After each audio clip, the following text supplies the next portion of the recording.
Hello everyone. मैं श्रेयस बड़िए आप सबका मेरे यूट्यूब चैनल पे बहुत बहुत स्वागत करता हूं। आज हम इम्पोर्टेंट कॉन्स्टिट्यूशनल अमेंडमेंट सीरीज से थर्ड पार्ट स्टडी करने वाले हैं, जिसमें हम 42nd अमेंडमेंट एक्ट को स्टडी करेंगे। जैसे कि आप जानते हैं कि ये जो अमेंडमेंट एक्ट है 42nd, ये खुद ही में एक बहुत बड़ा अमेंडमेंट है। ये इसको मिनी कॉन्स्टिट्यूशन भी कहा जाता है, इसीलिए इसे सेपरेटली स्टडी करना बहुत ज़्यादा ज़रूरी है। और एग्जाम पॉइंट ऑफ व्यू ये सबसे इंपॉर्टेंट अमेंडमेंट एक्ट है, तो इसे ध्यान से पढ़िएगा। For the next moment, allow yourself to be a human being rather than a human doing. Do nothing, just be. If you have any doubt, you can ask me on Instagram.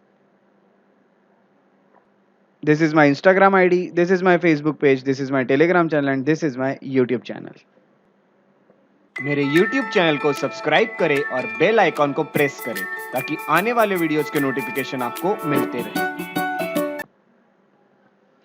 अब हम कुछ पहले basic facts जान लेते हैं 42nd constitutional amendment act के बारे में। तो सबसे पहले आपको ये बता दूं, ये जो एक्ट है इसको कॉन्स्टिट्यूशन एक्ट भी कहा जाता है 1976 का। देखिए, कॉन्स्टिट्यूशन एक्ट है, पूरा कॉन्स्टिट्यूशन में जैसे कि बदलाव किया गया हो या फिर कॉन्स्टिट्यूशन का ही कोई लॉ बना दिया गया हो, ऐसा यहाँ पे लगता है। इतना बड़ा ये अमेंडमेंट है, तो इसको ये भी कहा जाता है।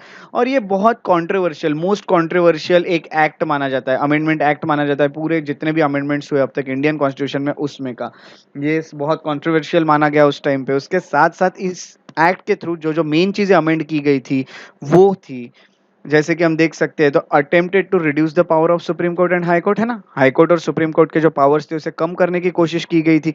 गवर्नमेंट के पास जो जो पावर है उससे ज्यादा बढ़ाने की यहाँ पे कोशिश की गई थी। उसके साथ साथ फंडामेंटल ड्यूटीज जो है ये लाई गई थी सिटीजन्स के लिए। इसके पहले हमारे कॉन्स्टिट्यूशन में फंडामेंटल ड्यूटीज भी नहीं थी।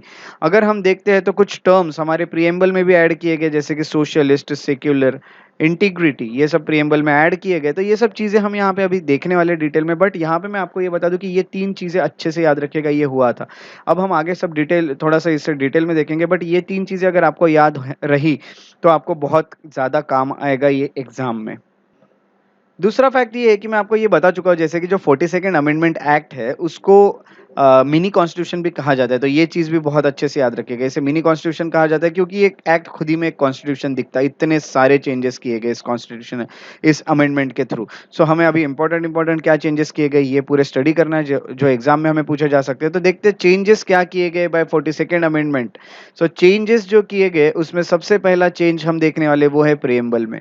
जो हमारे कॉन्स्टिट्यूशन का जो प्रिएम्बल है, यहाँ पे जैसे कि आपको देख सकते हैं, we the people of India, ऐसा शुरू होता है ये, है ना। तो ये हमारा एक प्रिएम्बल है। प्रिएम्बल में कुछ वर्ड्स ऐड किए गए, जैसे कि सोशलिस्ट हो गया, सेक्युलर हो गया, इंटीग्रिटी हो गया। ये तीन वर्ड्स यहाँ पे ऐड कर दिए गए। इसके पहले ये तीनों वर्ड्स कॉन्स्टिट्यूशन में नहीं थे, तो अच्छे से याद रखिएगा, ये जो थे इन्हें ऐड किया गया by 42nd amendment act. Okay, so ये इनका सब मीनिंग तो मैं आपको मेरे प्रीएम्बल के लेक्चर में ऑलरेडी बता चुका हूँ, जो कि आपने इंडियन पॉलिटी में आपको प्लेलिस्ट में मिल जाएगा, प्रीएम्बल से रिलेटेड लेक्चर। सो ये तीन वर्ड्स ऐड किए गए। उसके बाद अगला जो हम देखने वाले हैं वो है 7th शेड्यूल। जो 7th शेड्यूल है उसमें भी कुछ चेंजेस किए गए। हमारे कॉन्स्टिट्यूशन में आज एट प्रेजेंट 12 शेड्यूल है। उस टाइम पे जब कॉन्स्टिट्यूशन बना था तब 8 शेड्यूल थे। सो यहाँ पे हम देखते हैं कि 7th शेड्यूल जो है उसमें कुछ बदलाव किए गए। 7th शेड्यूल किस चीज़ से रिलेटेड है? 7th शेड्यूल में दिए है लिस्ट, है ना। तो उसमें स्टेट लिस्ट है, उसके साथ साथ कॉन्करेंट लिस्ट है और यूनियन लिस्ट है, ऐसे 3 लिस्ट है। स्टेट लिस्ट में जो सब्जेक्ट्स दिए है वो स्टेट के पावर्स उसमें है, यूनियन वाले यूनियन के हैं, और कॉन्करेंट लिस्ट में जो सब्जेक्ट्स दिए उसमें दोनों की पावर है, स्टेट की और यूनियन की। ये सब तो आप पहले से जानते ही है। सो मैं आपको ये बता दूं कि स्टेट लिस्ट से 5 सब्जेक्ट्स निकाल के कॉन्करेंट लिस्ट में डाल दिया गया। यानी यहाँ पे ये समझता है कि यूनियन अपने तरफ भी थोड़े से रखना चाहता था और स्टेट के तरफ भी। सो यहाँ पे क्या किया गया, तो एजुकेशन जो था ये स्टेट का पूरा सब्जेक्ट था, इसे निकाल के कॉन्करेंट में डाल दिया गया। फॉरेस्ट जो सब्जेक्ट है इसे इसके साथ भी यही किया गया। वेट्स एंड मेजर्स जो है ये भी कॉन्करेंट लिस्ट में आ गया। पहले स्टेट का वो मैटर था, एक तरह से स्टेट का सब्जेक्ट था, तो अब ये आ गया कॉन्करेंट में, यानी दोनों का पावर बन गया इसके ऊपर। और फोर्थ जो है वो है protection of wild animals and birds. So wild animal और बर्ड्स का जो प्रोटेक्शन के लिए जो भी चीज़ें की जाएगी वो सब्जेक्ट भी है, वो भी कॉन्करेंट में डाल दिया गया। उसके साथ साथ administration of justice. So administration of justice को हम कह सकते हैं कि एक प्रोसेस है जिससे जो लीगल सिस्टम है हमारे गवर्नमेंट का वो एग्जीक्यूट किया जाता है। सो ये जो है जिस तरह से यानी हम आपको न्याय मिलेगा, ये सब किस तरह से मिलेगा, उसकी क्या प्रोसेस होगी, ये सब पहले स्टेट के पास पावर था इस पे, और अब ये चले गया कॉन्करेंट लिस्ट में by 42nd constitutional amendment act. तो ये 5 जो सब्जेक्ट्स है, इसे इनको उठा के स्टेट लिस्ट से कॉन्करेंट लिस्ट में डाल दिया गया। ये बनता है सेकंड बदलाव जो हमने देखा प्रीएम्बल के बाद 7th शेड्यूल में। उसके बाद अगला जो हम देखने वाले हैं वो है आर्टिकल 51A। आप अच्छे से जानते हैं आर्टिकल 51A जो है ये फंडामेंटल ड्यूटीज है। आर्टिकल 51A कह सकते हैं आप, उसके साथ-साथ आप पार्ट 4A कह सकते हैं। तो पहले कॉन्स्टिट्यूशन में पार्ट 4A नहीं था, या आर्टिकल 51A नहीं था। सो ये सब ऐड किया गया by 42nd constitutional amendment act. Total 10 fundamental duties add की गई थी बाय 42nd अमेंडमेंट एक्ट। बाद में 86th अमेंडमेंट एक्ट हुआ था जिसके through 11th fundamental duty add कर दी गई। एट प्रेजेंट अगर देखा गया तो 11 fundamental duties are there, but 42nd amendment act के थ्रू 10 फंडामेंटल ड्यूटीज यहाँ पे ऐड की थी। सो ये चीज अच्छे से याद रखिएगा। और ये रिकमेंड किसने किया था कि फंडामेंटल ड्यूटीज होनी चाहिए? ये रिकमेंडेशन जिनके थे वो उनका नाम है स्वर्ण सिंह कमेटी। स्वर्ण सिंह कमेटी का रिकमेंडेशन था इन ईयर 1976। उन्होंने रिकमेंड किया था कि फंडामेंटल ड्यूटीज होने चाहिए, और यहाँ पे फंडामेंटल ड्यूटीज नागरिकों के लिए डाल दिए गए हमारे कॉन्स्टिट्यूशन ऑफ इंडिया में। सो ये बनता है अगला चेंज जो हमारे कॉन्स्टिट्यूशन में किया गया बाय 42nd अमेंडमेंट एक्ट। सो अगले जो हम चेंजेस देखेंगे ये पार्लियामेंट से रिलेटेड जो हुए थे वो देखेंगे। तो पार्लियामेंट से रिलेटेड सबसे पहले आपको ये बता दूं, जो प्रेसिडेंट थे उनको ये बंधन कारक कर दिया गया, उनको ये बाउंड कर दिया गया कि जो भी एडवाइस कैबिनेट देगा वो प्रेसिडेंट को सुनना ही पड़ेगा। ये उनके लिए बंधन बन गया था।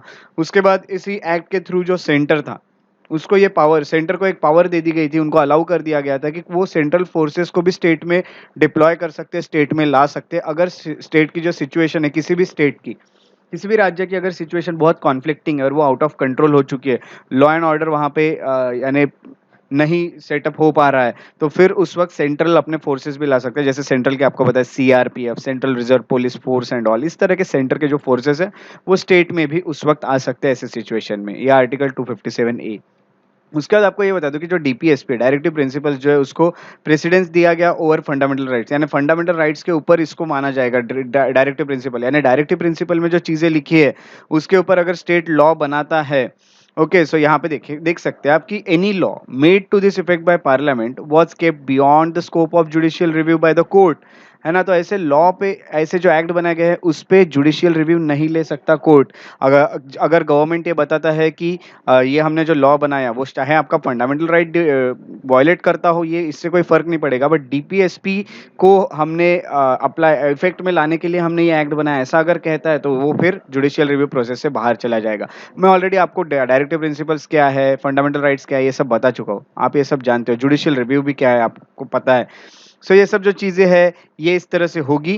तो ये भी एक नया एक प्रोविजन डाल दिया गया जिससे और पावरफुल हो गया था जो स्टेट है या फिर हम कह सकते हैं गवर्नमेंट है वो, कि वो कोई भी पावर बना सकता, कोई भी लॉ बना सकता था। सो इस तरह से जो पार्लियामेंट के पावर थे ये काफी बढ़ा दिए गए थे। सो इसके बाद हम जो अगला देखने वाले हैं वो है judicial power of high court. तो judicial power of high court से रिलेटेड क्या हुआ, तो जुडिशियल पावर जो है, जुडिशियल रिव्यू के जो पावर है हाई कोर्ट के, उसके ऊपर काफी सारे रेस्ट्रिक्शन डाल दिए गए, उसको कर्टेल कर दिया गया, उसको रिड्यूस कर दिया गया, कम कर दिया गया। अब हाई कोर्ट जो है वो हर चीज पे जुडिशियल रिव्यू नहीं ले सकता था। सो ये पावर थोड़ा डिक्रीज कर दिया गया और इस पे काफी सारे रेस्ट्रिक्शन भी लगाए गए थे। सो इस तरह से एक पावर जो है ये भी कम कर दिया गया था हाई कोर्ट का बाय 42nd अमेंडमेंट एक्ट। उसके बाद अगला जो है वो आर्टिकल 323A और आर्टिकल 323B, इन दो आर्टिकल्स को ऐड कर दिया गया इन पार्ट 14A। तो पार्ट 14A जो है, पार्ट 14A ही ऐड किया, ऐसा समझ लीजिए आप यहाँ पे बाय 42nd अमेंडमेंट एक्ट। तो 42nd अमेंडमेंट एक्ट में जो पार्ट 14A है उसमें 323A और 323B ऐसे दो आर्टिकल्स आते हैं। सो इसमें सबसे पहले मैं आपको बता दूं कि एक है ये जो है 323A, जैसा हम देखेंगे तो यहाँ पे आएगा आपका कि ऐसे ट्रिब्यूनल्स बना सकते हैं जो एडमिनिस्ट्रेटिव मैटर्स है उसके लिए कुछ ट्रिब्यूनल्स बनाए जा सकते हैं, जो भी एडमिनिस्ट्रेशन को लेके जो भी केसेस है, जो भी इश्यूज चल रहे हैं, जो डिस्प्यूट चल रहे हैं, उसको सॉल्व करने के लिए कुछ ट्रिब्यूनल्स बनाए जा सकते हैं, और ट्रिब्यूनल्स बाकी मैटर्स के लिए भी बनाए जा सकते हैं। सो ये सब चीज़ें यहाँ पे दे दी गई पावर्स ट्रिब्यूनल्स बनाने की, यानी कुछ ट्रिब्यूनल अगर बन गए तो कोर्ट के पास से वो पावर निकल के इन ट्रिब्यूनल के पास चले जाएगी। सो ये भी एक बदलाव किया गया था ट्रिब्यूनल बनाने का, पार्ट 14A यहाँ पे ऐड किया गया बाय 42nd अमेंडमेंट एक्ट। उसके बाद जो हम आखिरी प्रोविज़न देखते हैं, जो इसमें ऐड किया गया, जिसमें कुछ बदलाव किए गए, वो था डीपीएसपी। डीपीएसपी यानी directive principle of state policy. आप जानते हैं डीपीएसपी जो है directive principle of state policy है, ये पार्ट 4 में आता है इंडियन कॉन्स्टिट्यूशन के। तो 4 नए डीपीएसपी ऐड कर दिए गए डीपीएसपी के एग्जिस्टिंग लिस्ट में। 4 डीपीएसपी ये थे, तो सबसे पहले 39 वाला, आर्टिकल 39 वाला, उसमें ये डाल दिया गया to secure opportunities for healthy development of children, है ना? तो अपॉर्चुनिटीज़ दी जाएगी जिससे जो क्या कहते हैं, जो चिल्ड्रन है उनका डेवलपमेंट हेल्दी हो, अच्छे से उनका विकास हो पाए, उसके लिए भी स्टेट काम करेगा। उसके बाद मैं आपको ये बता दूं टू प्रमोट इक्वल जस्टिस, है ना? तो इक्वल जस्टिस यहाँ पे सबको दिया जाएगा, है ना? तो इक्वल जस्टिस यानी कोई भी हो, चाहे गरीब हो, चाहे अमीर हो, चाहे नेता हो, कोई भी वीआईपी हो या फिर कॉमन इंसान हो हम जैसा, सभी को एक तरह से जस्टिस यहाँ मिलेगा। ये भी इसके लिए भी गवर्नमेंट काम करेगा और फ्री लीगल एड भी दिया जाएगा पुअर लोगों को, है ना? तो पुअर जो है वो कोर्ट में नहीं लड़ पाते थे काफ़ी बार, क्योंकि उनके पास पैसे नहीं थे खुद को डिफेंड करने के लिए, तो उनको कोर्ट की तरफ से उनको फ्री में ये केसेस उनकी हैंडल हो जाएगी। सो ये सब चीज़ें यहाँ पे लाई गई थी आर्टिकल 39 ए में। हालाँकि इनके जो फ़ी होते हैं, ये जो लॉयर होते हैं उनको कोर्ट ही पे कर देता है। सो इनको पे करने की ज़रूरत नहीं होती, जो पुअर होते हैं उनको। सो ये भी एक प्रोविज़न लाया गया था directive principle of state policy में 39 ए के तहत। उसके बाद मैं आपको ये बता दूँ कि एक और 43 ए यहाँ पे डाल दिया गया, जिसके चलते to take steps to secure participation of workers in management of industries, है ना? तो मैनेजमेंट ऑफ इंडस्ट्री में जो वर्कर्स है वो भी अपना पार्टिसिपेशन दिखाएँगे। आप जानते हैं यूनियन बनाते हैं और ये सब बनाते हैं, उसके थ्रू जो इंडस्ट्रीज़ है उसमें भी पार्टिसिपेशन दिखाया जाता है जो वर्कर्स हैं उनका। तो इसके लिए भी गवर्नमेंट कुछ ना कुछ स्टेप्स लेती रहेगी। ये भी एक प्रोविज़न डाला गया और आखिरी जो प्रोविज़न इसमें डाला गया वो है 48 ए।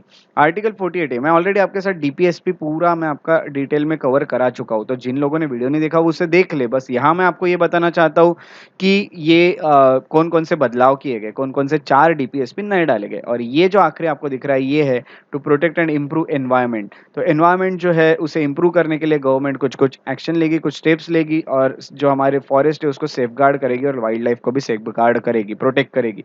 सो ये एक और डीपीएसपी है जिसके लिए गवर्नमेंट कुछ ना कुछ करती रहेगी। ये भी ऐड किया गया बाय 48 नहीं by 42nd constitutional amendment act 48 A के थ्रू इसे ऐड कर दिया गया।